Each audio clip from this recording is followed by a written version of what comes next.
Bonjour et bienvenue. Je suis Sylvain Charras, arbitre international de touch rugby depuis 2010. En 10 ans, je suis passé d'un niveau régional au top niveau international.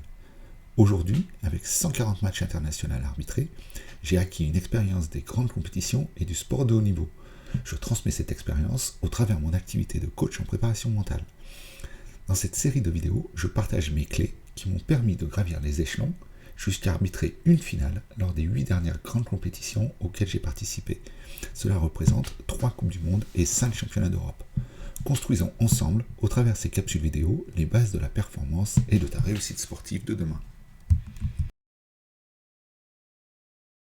Bonjour à tous et bienvenue dans cette nouvelle capsule vidéo. Aujourd'hui, on va parler gestion du temps. Et pour moi, la gestion du temps est étroitement liée à l'équilibre. L'équilibre entre les domaines de vie. Beaucoup de sportifs n'ont pas la chance de pouvoir vivre de leur sport et doivent concilier vie de famille, vie professionnelle et sport de haut niveau. C'est mon cas depuis plus de 12 ans. Et pour moi, l'une des clés importantes ici est de savoir conserver un équilibre entre tous ces domaines.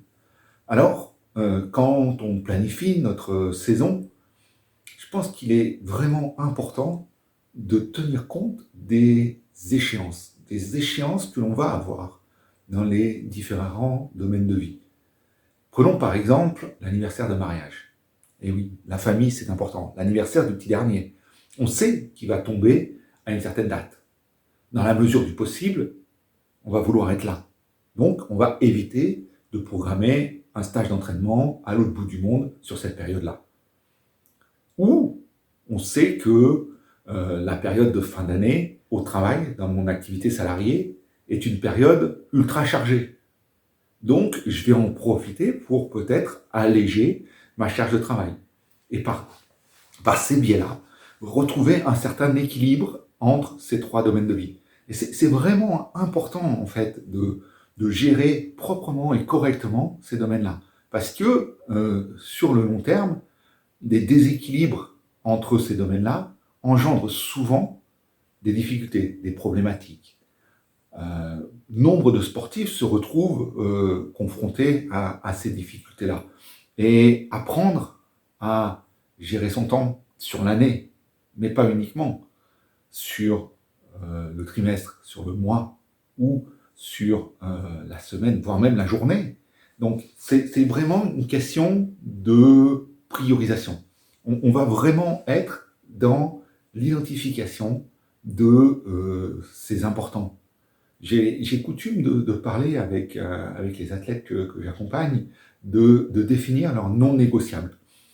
Pourquoi c'est important de connaître les non négociables? Parce que finalement, c'est aussi des choses que l'on va mettre en visibilité dans notre préparation, dans notre programmation, dans notre préparation. On va avoir des points de passage qui sont non négociables.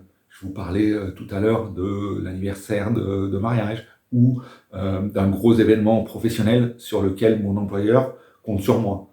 Mais aussi de mettre en perspective ces grands éléments sportifs. Alors, il est possible de jouer sur l'un ou sur l'autre. Par exemple, moi je sais que quand j'ai une Coupe du Monde qui est prévue au mois de juillet, je m'organise pour que mon emploi du temps professionnel soit plutôt léger dans les semaines et les mois avant pour pouvoir renforcer mon entraînement.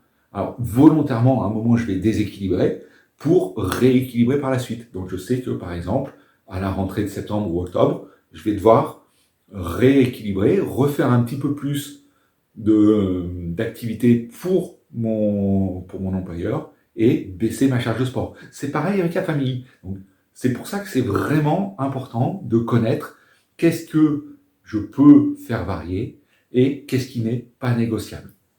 Et ça va vraiment se décliner alors, dans l'année pour poser les grandes briques de l'agenda. Et puis après, on va le décliner au trimestre. Qu'est-ce qui est important ce trimestre pour l'atteinte de mes objectifs? Qu'est-ce qui est important ce mois-ci, cette semaine et cette journée? Et comme ça, j'arrive à cadencer, à programmer ma journée en fonction de quelles sont mes priorités du moment. Et ça, c'est vraiment important.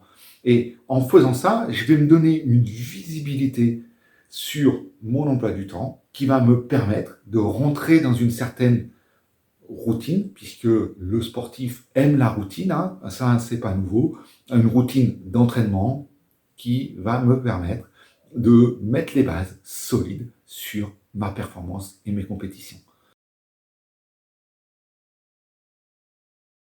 Voilà, c'est déjà terminé pour aujourd'hui. Merci d'avoir pris de ton temps et de t'être arrêté quelques minutes avec moi sur le chemin de tes prochains succès. En attendant de se retrouver prochainement pour une nouvelle vidéo, je t'invite, si tu as aimé celle-ci, si elle te parle ou qu'elle t'inspire, à la partager autour de toi, pour que les personnes de ton entourage puissent à leur tour en profiter.